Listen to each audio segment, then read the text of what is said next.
আসসালামু আলাইকুম। আমি এখন যে এক্সামিনেশনটা দেখাতে যাচ্ছি সেটা হচ্ছে এক্সামিনেশন অফ এ সোয়েলিং।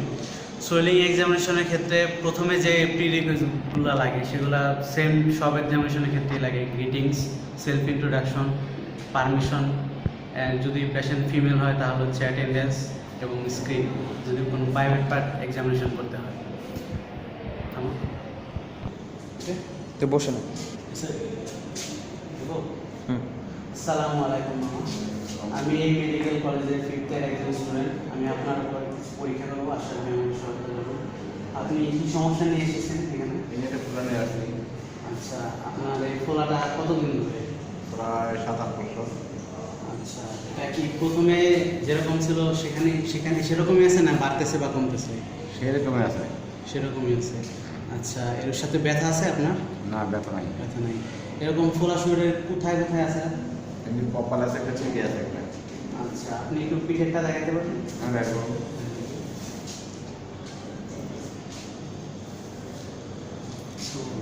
আমরা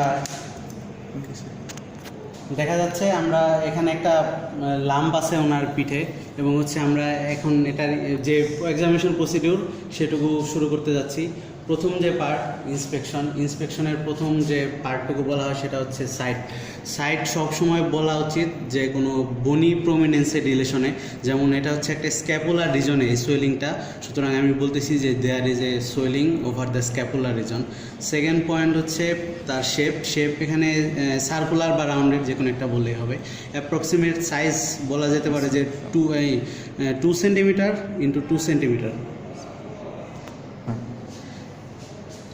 তো যে এক্সামিনেশন যে ইন্সপেকশনের পয়েন্টগুলো, প্রথমে হচ্ছে সাইডটা মানে বডির কোন রিজনে আছে, এরপর হচ্ছে অ্যাপ্রক্সিমেটেড সাইজ, এরপর তার শেপটা কীরকম, সার্কুলার, স্ফেরিক্যাল না গ্লোবিউলার, এগুলা। এরপর হচ্ছে আমরা দেখি যে তার স্কিন কন্ডিশনটা কীরকম আছে, ওভার লাইন স্কিনে কোনো ধরনের কালার চেঞ্জ আছে কিনা। কালার চেঞ্জ থাকতে পারে, যেমন হচ্ছে কোনো অ্যাকিউট ইনফ্লামেশনের সাইন থাকতে পারে, অ্যাবসেসে যেমন হয়, বা হচ্ছে কোনো ম্যালিগনেন্সি, যদি ম্যালিগনেন্ট সোয়েলিং হয় তবুও সেখানে ইনফ্লামেশনের সাইন থাকতে পারে। যদি এটা হেমানজিওমা হতো তাহলে হচ্ছে আমরা ব্লুইশ বা পিঙ্কিশ কালার এক্সপেক্ট করতে পারতাম। এছাড়া কালার চেঞ্জ ছাড়াও আমরা যে জিনিসগুলো দেখি স্কিনের ওপর, সেটা হচ্ছে যে সেখানে পিগমেন্টেশন আছে নাকি। পিগমেন্টেশন থাকলে সেটা মেলানোমা হতে পারতো।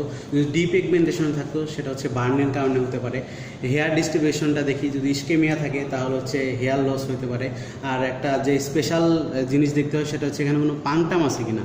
পাংটাম যদি থাকে তাহলে হচ্ছে সেটাকে সিবাসিয়াস সিস্ট বলে ধরে নিয়ে যেতে পারে, যদিও দেখা যাচ্ছে এখানে কোনো পাংটাম নেই।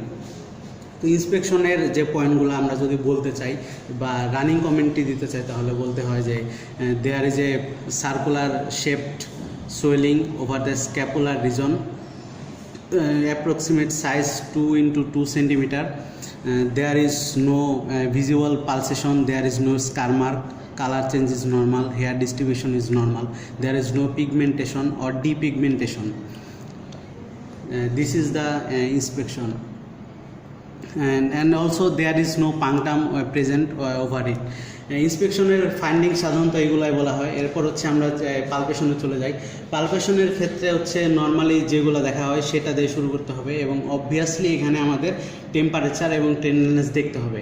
টেম্পারেচার সবার পালপেশনের শুরুতেই দেখা ভালো, কেননা হচ্ছে আমরা যখন এটা ম্যানিপুলেশন করব তখন হচ্ছে টেম্পারেচারটা বেড়ে যেতে পারে।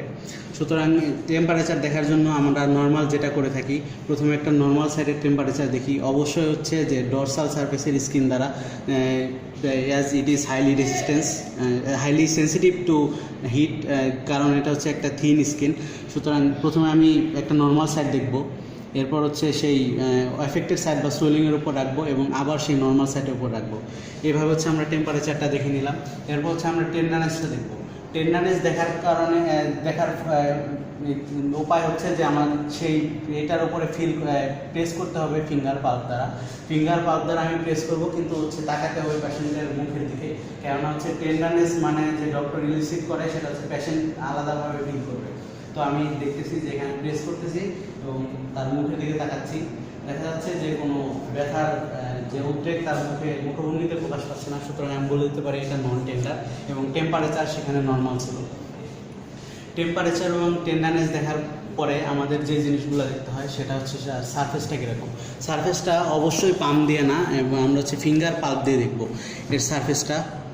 আমি দেখতেছি সারফেসটা এখানে হচ্ছে অনেক রকম হতে পারে। সারফেস স্মুথ হতে পারে, ইরেগুলার হতে পারে, লোবিউলেটেড হতে পারে। যদি সারফেসটা স্মুথ হয় সেটা কোনো বিনাইন টিউমারের দিকে যায়, বিনাইন সুয়েলিংয়ের দিকে যায়। যদি সেটা ইরেগুলার হয় সেটা হচ্ছে ম্যালিগনেন্সির দিকে যায়। যদি সেটা লোবিউলেটেড হয় তাহলে হচ্ছে লাইপোমা ধরে নিয়ে যেতে পারে। আমি সারফেসের সাথে এখন হচ্ছে যে ফিঙ্গার পাল্প, থাম ছাড়া বাকি যে ফিঙ্গার পাল্প সেগুলা দিয়ে হচ্ছে আমি তার মার্জিনটা দেখতেছি। মার্জিনটা যদি ওয়েল ডিফাইন হয় তাহলে সেটা বিনাইন ধরে নেওয়া যেতে পারে, কিন্তু যদি ইল ডিফাইন্ড হয় তাহলে সেটা ম্যালিগনেন্টের দিকে পড়ে। এরপরে আছে আমরা কনসিস্টেন্সিটা দেখি। কনসিস্টেন্সি কয়েক রকমের হতে পারে। কনসিস্টেন্সি হতে পারে সিস্টিক, যদি কোনো সিস্ট হয়, যেমন সিভাসিয়াস সিস্ট, ডার্ময়েড সিস্ট বা সিস্টিক হাইগ্রোমা, সেখানে হচ্ছে কনসিস্টেন্সি সিস্টিক পাওয়া যায়। যদি সফট হয় সেদিকে আমরা লাইপোমার কথা খেয়াল করতে পারি। যদি ফার্ম হয় সেক্ষেত্রে ফাইব্রোমা বা নিউরোফাইব্রোমা। এরপর যদি হার্ড হয় তাহলে হচ্ছে ম্যালিগনেন্সির দিকে, যদি রাবারি হয় লিম্ফোমার দিকে। এইভাবে হচ্ছে কনসিস্টেন্সি অনুযায়ী আমরা আলাদা করে নিতে পারি, একটা ধারণা পেতে পারি যে আমার ডায়াগনোসিসটা কী হতে যাচ্ছে। কনসিস্টেন্সির পরে হচ্ছে আমরা কনসিস্টেন্সি অনুযায়ী কিছু এক্সামিনেশন করে থাকি। ঠিক আছে, কনসিস্টেন্সিটা দেখার পরে আমাদের হচ্ছে কিছু স্পেশাল ইনভেস্টিগেশন করা যেতে পারে যদি আমি ওই ধরনের কনসিস্টেন্সি পাই। যেমন হচ্ছে যদি সিস্টিক কনসিস্টেন্সি পাই তাহলে হচ্ছে আমাকে কিছু এক্সট্রা টেস্ট করা লাগতে পারে, যেগুলো হচ্ছে অন্যান্য কোনো সোয়েলিং, অন্যান্য কনসিস্টেন্সি যেমন সফট বা হার্ডের ক্ষেত্রে করা লাগবে না। যেমন প্রথম টেস্ট হচ্ছে ফ্লাকচুয়েশন টেস্ট। ফ্লাকচুয়েশন টেস্ট দুইভাবে করা যায়। সাধারণত যে স্মল সোয়েলিংগুলো থাকে সেগুলো হচ্ছে আমরা 2 ফিঙ্গার দিয়ে করি, ভি সাইনের মতো। আমি হচ্ছে দুইটার যে মার্জিন, অবশ্যই লক্ষ্য রাখতে হবে যে মার্জিনে, নট সোয়েলিংয়ের উপরে। সোয়েলিংয়ের উপরে দিলে আমি ফ্লাকচুয়েশন টেস্টটা বোঝা যেতে পারবো না। সুতরাং হচ্ছে আমি মার্জিনে এই যে কোনো একদিকে দিয়ে আমি হচ্ছে মার্জিনটা ফিক্সড করে নিব যাতে এটা নড়াচড়া না করে। এই সোয়েলিংটা ফিক্সড করার পরে যে আমার একটা ফিঙ্গার পাল্প, এই ফিঙ্গার পাল্প দিয়ে আমি হচ্ছে যে সোয়েলিংয়ের ওপরে প্রেস করব, এবং আমার মার্জিন হাতের যে বর্ডারটা এখানে লাগানো আছে সেই মার্জিনে আমি হচ্ছে ফিল করব যে কোনো প্রেশার যাচ্ছে কি না। আমি এই 2 হাতে হচ্ছে অবজারভিং ফিঙ্গার, এখানে এটা হচ্ছে আমার অ্যাকশন ফিঙ্গার দিয়ে প্রেস করতেছি, এবং অবজারভিং যে ফিঙ্গার সেটা দিয়ে হচ্ছে আমি ফিল করতেছি যে এখানে একটা প্রেশার পাওয়া যাচ্ছে। এটা এইভাবে করা যায়। আর যদি দেখা যায় যে কোনো সোয়েলিং এত বড় যে 2 আঙ্গুলের মাঝখানে আসতেছে না, তখন হচ্ছে আমি থাম্ব এবং ইন্ডেক্স ব্যবহার করব এইভাবে, এবং প্রসিডিউর সেম, যে মাঝখানে প্রেস করব এবং হচ্ছে 2 দিকেই করব। ফ্লাকচুয়েশন টেস্টের যে সূত্রটা, যেটা হচ্ছে প্যাসকেলস ল মেনে চলে, আমরা যদি একটা ফ্লুইড ভর্তি মানে পানি ভর্তি বেলুনের মধ্যে চাপ দেই তাহলে হচ্ছে সূত্র অনুযায়ী সেটা হচ্ছে সব দিকে সমান প্রেশার এক্সার্ট করে। যেমন যে এই জায়গায় আমি যদি চাপ দিই, এটা যদি কোনো সিস্টিক সোয়েলিং হয় তাহলে হচ্ছে আমার 2 দিকে আমি সমানভাবে প্রেশার পাবো। এটাকে বলা হচ্ছে fluctuation test positive. Fluctuation test positive হয় সাধারণত সিস্টিক কিছু সোয়েলিংয়ের ক্ষেত্রে, যেমন হচ্ছে হাইড্রোসিল, সিস্টিক হাইগ্রোমা, মেনিঙ্গোসিল ইত্যাদির ক্ষেত্রে। এছাড়াও সিস্টিক কনসিস্টেন্সির ক্ষেত্রে আমাদের আরেকটা যে টেস্ট করতে হয় সেটা হচ্ছে ট্রান্সইলুমিনেশন টেস্ট হচ্ছে যদি স্মল কোনো সোয়েলিং হয় তখন হচ্ছে আমরা নজেল, মানে যে চোঙ্গা আকৃতির একটা বিশেষ যন্ত্র লাগে, সেটা নাও লাগতে পারে। আমরা হচ্ছে যে সোয়েলিংটা, একটা আমাদের টর্চ বা লাইট সোর্স লাগবে, একটা ডিম এনভায়রনমেন্ট লাগবে। ব্রাইট লাইটে সাধারণত দেখা হয় না, অন্তত টিচারকে বলতে হবে যে স্যার আমার একটা ডিম এনভায়রনমেন্ট লাগবে, ডিম লাইটেড এনভায়রনমেন্ট। যদি তারপর টিচার বলে যে করো, তো হচ্ছে আমরা যে দেখে নেব যে টর্চটা টর্চটা জ্বলতেছে কিনা, এবং সেটা হচ্ছে যে কোনো এক পাশে সোয়েলিংয়ের মার্জিনটা লোকেট করে যে কোনো এক পাশে সেটা হচ্ছে আমি টর্চটা জ্বালাবো, এবং অপর পাশটা ফিল করব যে অপর পাশে কোনো রেড গ্লো অ্যাপিয়ারেন্স আসতেছে কিনা। একদিকেও করা যেতে পারে, অথবা হচ্ছে আমি আরেক দিকেও করতে পারি। এই দিকে কোনো রেড গ্লো অ্যাপিয়ারেন্স আসতেছে কিনা। এছাড়াও যদি কোনো লার্জ সোয়েলিং হয় তাহলে হচ্ছে আমরা একটা নজেল ইউজ করতে পারি। যদিও আমার হাতে এখন কোনো নজেল নেই, ধরে নিয়ে যাক এটা একটা নজেল। এই নজেল দিয়ে আমি হচ্ছে এই এক্সামিনেশনটা করব। নজেলটা কখনো হচ্ছে অপোজিট সাইডে রাখতে হয় না, নজেলটা সবসময় রাইট অ্যাঙ্গেল দিকে রাখতে হয়। আমি দেখাচ্ছি যে ধরি আমি এই দিক থেকে হচ্ছে লাইট সোর্সটা দিতেছি, সুতরাং আমার নজেলটা থাকবে রাইট অ্যাঙ্গেল, মানে এই দিকে, এইভাবে। আবার যদি আমি এটা এদিক থেকে করি এদিক থেকে করি তাহলে হচ্ছে আমার এটা থাকবে আবার রাইট অ্যাঙ্গেল, মানে লাইট সোর্সের লাইট অ্যাঙ্গেলে সবসময় রাখতে হবে এবং এটা দিয়ে দেখতে হবে যে হচ্ছে রেডগুলো কোনো অ্যাপিয়ারেন্স আসতেছে কিনা। এটা হচ্ছে ট্রান্স ইলুমিনেশন টেস্ট। এছাড়াও হচ্ছে কিছু আরেকটা বিশেষ টেস্ট আছে যেটাকে বলা হয় ইনডেন্টেশন টেস্ট। ইনডেন্টেশন টেস্ট করার জন্য হচ্ছে আমাদের নর্মালি ওইটাকে ফিক্সড করে নিতে হবে, যেটা আমি একটু আগে করেছিলাম, এবং যে একটা ফিঙ্গার পাল্প সেটা হচ্ছে এখানে ইনসার্ট করতে হবে। সাধারণত বলা হয় যে 30 সেকেন্ডস রাখতে হয়, কিন্তু আমরা যদি 10 সেকেন্ড রাখি তাহলে দেখা যায় যে এটার পরে যখন আমি উঠিয়ে নিব তখন যদি এই জায়গাটা একটু গর্ত থাকে সেটাকে বলা হয় যে soft tissue indentation test positive. এছাড়াও আরেক ধরনের ইনডেন্টেশন টেস্ট আছে যেটাকে বলা হয় বনি ইনডেন্টেশন টেস্ট। সেটা হচ্ছে যে সোয়েলিংটা আমাকে একটু সরিয়ে নিতে হবে, সরিয়ে নেওয়ার পরে এর নিচে যে বোনসটা পাওয়া যাবে সেই বোনসের মধ্যে আমার প্রেস করতে হবে, সেটাও 30 সেকেন্ডস আইডিয়ালি, এবং আমি 10 সেকেন্ড ধরে রাখতে পারি যদি আমার সময়ের কোনো স্বল্পতা থাকে, এবং উঠিয়ে নেওয়ার পর যদি সেখানে গর্ত থাকে সেটাকে বলা হয় বনি ইনডেন্টেশন টেস্ট পজিটিভ। সারফেস যে ইনডেন্টেশন টেস্ট সেটা পজিটিভ হবে হচ্ছে বোথ ডার্মার সিস্ট এবং সিবাসিয়াস সিস্টে, কিন্তু যে বনি ইনডেন্টেশন টেস্ট সেটা অনলি হচ্ছে ডার্মার সিস্টে পজিটিভ হবে। এটা একটা differentiating factor from sebaceous cyst to dermoid cyst. এরপরে যে টেস্টটা আমরা দেখতে যাইতেছি সেটা হচ্ছে কম্প্রেসিবিলিটি টেস্ট। কম্প্রেসিবিলিটি এবং রিডিউসিবিলিটি একসাথেই দেখা হয় সাধারণত। এর মধ্যে যে বেসিক পাথরটা হচ্ছে যে সোয়েলিংটা আমি লোকেট করেছিলাম, সেই সোয়েলিংটা হচ্ছে আমি ফিঙ্গার পাল্প দিয়ে রিডিউস করার জন্য এখানে চাপ দিয়ে 30 সেকেন্ডস আমি এটা ধরে রাখবো। আমি 30 সেকেন্ড রাখতেছি না, 30 সেকেন্ডস পরে যদি আমি যে প্রেশারটা দিয়েছিলাম সেই প্রেশারটা যদি আমি উইথড্র করে ফেলি, সেই সোয়েলিংটা যদি ফিরে আসে এবং আমি হাতে ফিল করতেছিলাম যে সোয়েলিংটা রিডিউস হয়েছে এবং এখন প্রেশার এক্সার্ট করার ফলে যে সোয়েলিংটা ফিরে আসে সেটাকে বলা হয় কম্প্রেসিবল সোয়েলিং বা কম্প্রেসিবিলিটি টেস্ট পজিটিভ। কিন্তু যদি সেটা ফিরে না আসে তখন হচ্ছে আমরা রিডিউসিবল বলি। রিডিউসিবল সাধারণত পজিটিভ হয় হচ্ছে হার্নিয়ার ক্ষেত্রে, যেটা হচ্ছে হার্নিয়ার এক্সামিনেশনে আপনারা দেখতে পেরেছিলেন যে রিডিউসিবল সোয়েলিং হচ্ছে হার্নিয়া, আর কম্প্রেসিবল যে সোয়েলিং সেগুলো হচ্ছে মোস্ট ইম্পর্টেন্ট সোয়েলিং হেমানজিওমা। হেমানজিওমা ছাড়াও আরও কিছু কম্প্রেসিবল সোয়েলিং আছে, যেমন হচ্ছে মেনিঙ্গোসিল হতে পারে, আর পার্শিয়ালি সিস্টিক হাইড্রোমাকে বলা হয় যে পার্শিয়ালি কম্প্রেসিবল একটা সোয়েলিং। যদিও পরীক্ষায় দুইটা বলতে পারলেই হয়, হেমানজিওমা এবং মেনিঙ্গোসিল। এরপরের যে টেস্টটা সেটা হচ্ছে ফিক্সিটি হচ্ছে দুইটার ক্ষেত্রে দেখা হয়, একটা হচ্ছে স্কিনের ক্ষেত্রে, একটা হচ্ছে আন্ডারলাইন স্ট্রাকচারের সাথে ফিক্স কিনা। স্কিনের ক্ষেত্রে ফিক্সিটি দেখা হতে পারে হচ্ছে এভাবে, জাস্ট পিঞ্চিং করে সোয়েলিংটার ওপরে যে স্কিনটা আছে, আমি দেখতেছি যে স্কিন এটা হচ্ছে পিঞ্চ করতে পারতেছি, এই যে স্কিনটা পিঞ্চ হইতেছে এখান থেকে, এর মানে হচ্ছে এটা হচ্ছে not fix to the underline, মানে not fix to the overline, সোয়েলিংটা স্কিনের সাথে ফিক্স না, এর কারণে হচ্ছে স্কিনটা আমি হাতে পিঞ্চ করে উঠাতে পারতেছি। যদি এটা ফিক্স থাকতো তাহলে হচ্ছে সেটা সিবাসিয়াস সিস্ট বলা যেত, কারণ আমরা সবাই জানি যে সিবাসিয়াস সিস্ট স্কিনের সাথে ফিক্স থাকে। এছাড়াও যে ম্যালিগনেন্ট যে টিউমারগুলো সেগুলো সাধারণত স্কিনের সাথে ফিক্স থাকে। বিনাইনগুলো বলা হয় যে এগুলো হচ্ছে free from skin except the sebaceous cyst.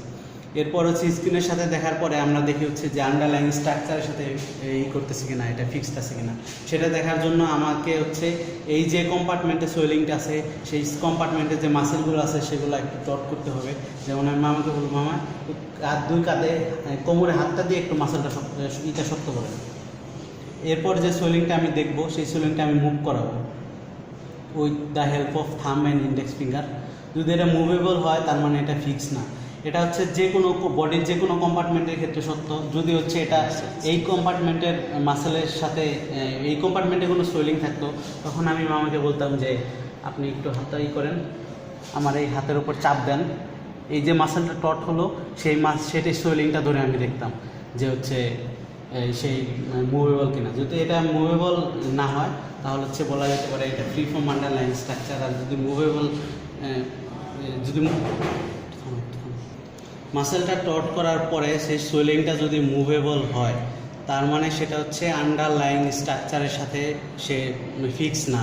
আর যদি মুভেবল না হয় তাহলে বলা যেতে পারে যে fix to the underline structure. আমরা হচ্ছে কনসিস্টেন্সিতে দেখতেছিলাম যে সিস্টিক হলে হচ্ছে 3টা স্পেশাল ইনভেস্টিগেশন করা হয়েছিল।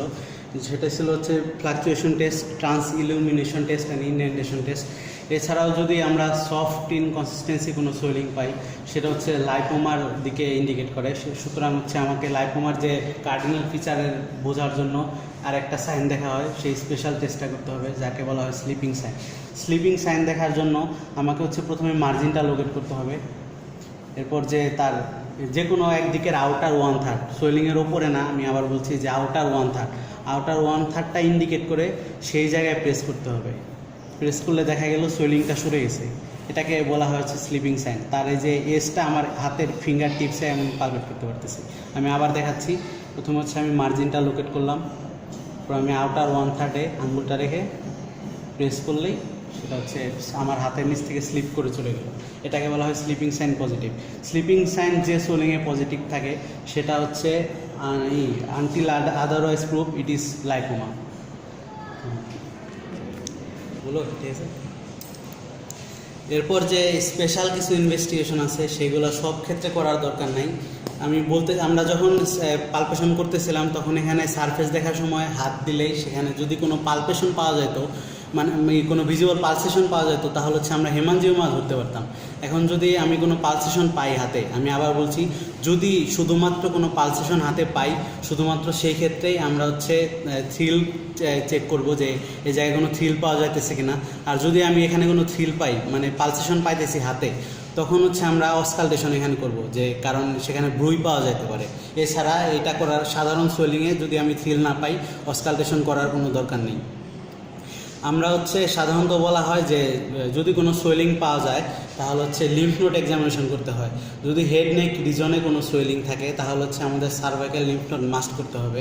যদি অ্যাবভ দ্য আম্বিলিকাস কোনো সোয়েলিং থাকে তাহলে হচ্ছে আমাদের অ্যাক্সিলারি যে লিম্ফ নোডগুলো এক্সামিনেশন করতে হবে। আর যদি বিলো দ্য আম্বিলিকাস কোনো সোয়েলিং থাকে তাহলে হচ্ছে আমাদের ইঙ্গুইনাল লিম্ফ নোডটা দেখতে হবে। ওকে, এক্সামিনেশনের পরে আমাদের যে পার্টটা থাকে সেটা হচ্ছে ডায়াগনোসিস বলতে হয়।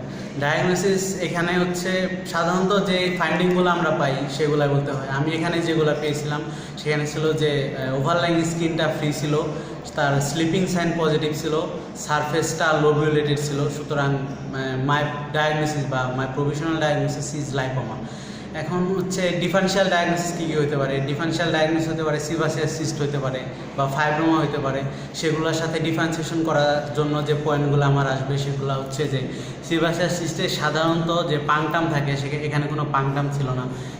সিভাসিয়াস সিস্টে হচ্ছে ওভারলাইং যে স্কিনটা থাকে সেটা হচ্ছে ফিক্স থাকে, এখানে হচ্ছে ওভারলাইং স্কিনটা ফ্রি ছিল।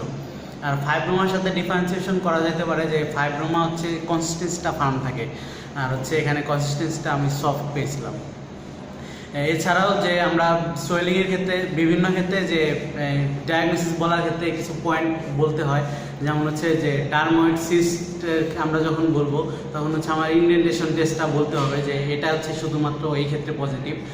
তাছাড়া সারফেস যে মানে বনি ইনডেন্টেশনটা হচ্ছে এই ডার্ময়েড সিস্টের ক্ষেত্রে পজিটিভ, এবং বোথ সারফেস ইনডেন্টেশন এবং বনি ইনডেন্টেশন। কিন্তু যে সিভাসিয়াস সিস্ট সেখানে শুধু সারফেস ইনডেন্টেশনটা পজিটিভ, বনি ইনডেন্টেশনটা সেক্ষেত্রে পজিটিভ হয় না। এতক্ষণ ধরে আমাদের এক্সামিনেশন প্রসিডিওরগুলো দেখার জন্য আপনাদের সকলকে ধন্যবাদ। আপনাদের যদি কোনো জিজ্ঞাসা থাকে, কোনো প্রশ্ন থাকে তাহলে অবশ্যই আমাদের জানাবেন, আমরা যথাসাধ্য সেগুলোর উত্তর দেওয়ার চেষ্টা করব।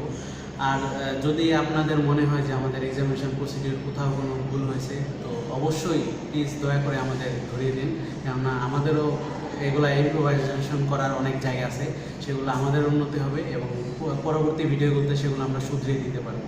সকলকে ধন্যবাদ।